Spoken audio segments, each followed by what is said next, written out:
McKellar. Thank you, Mr Speaker. My question is for the Treasurer. In February 2023, the government commissioned a review of public sector board appointments. At that time, the Minister for the Public Service stated, in line with the government's commitment to transparency, a report will be published after the review is finalised in mid-2023. The final report was handed to government over 18 months ago, and yet last sitting week the government opposed a motion in the Senate for an order of production of documents to make the report public.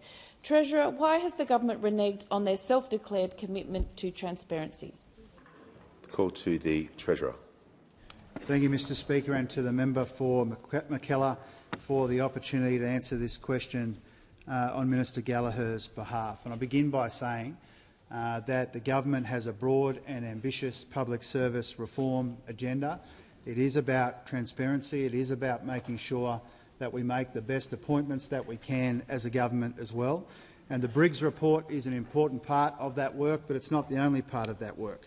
In our first term, we improved and reformed the public service to boost its capability, its integrity and its performance under a wasted decade under the coalition defined by Robodebt.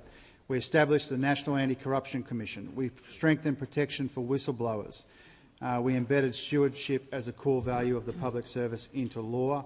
We provided critically needed resources to underfunded areas of the public service, like processing the backlog of veterans' claims as well. I pay tribute to the Minister for that. Now, all of this is part of our ambitious agenda, and we did, as the honourable member said, ask Linnell Briggs to review the arrangements for appointments to public service boards as well.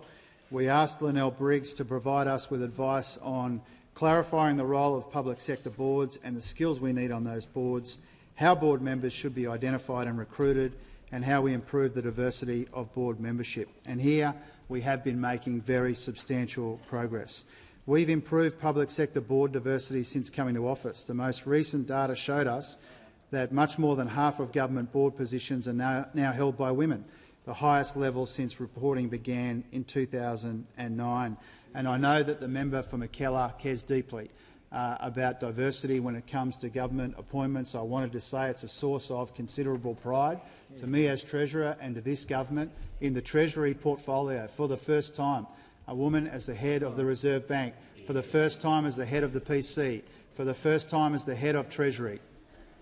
Mr Speaker. The member for McKellar on a point of order.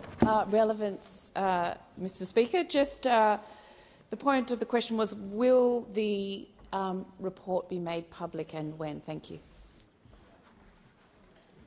Yes, I understand you'd like a date, but the Treasurer needs to be directly relevant. He is giving context regarding the board appointments that he has made, and that is being directly relevant. So he may continue. Yeah, thank you, Mr Speaker, and to the honourable member again. The point that I'm making there is Linnell Briggs is one of her main things that we asked her to focus on was diversity in appointments, and we've got a very good record on this side of the House when it comes to diversity in appointments in the Treasury portfolio. For the first time, Treasury, PC and the Reserve Bank all led by women, and I thank them for accepting those key appointments. Now, we've received the Briggs Report, as the honourable member rightly points out.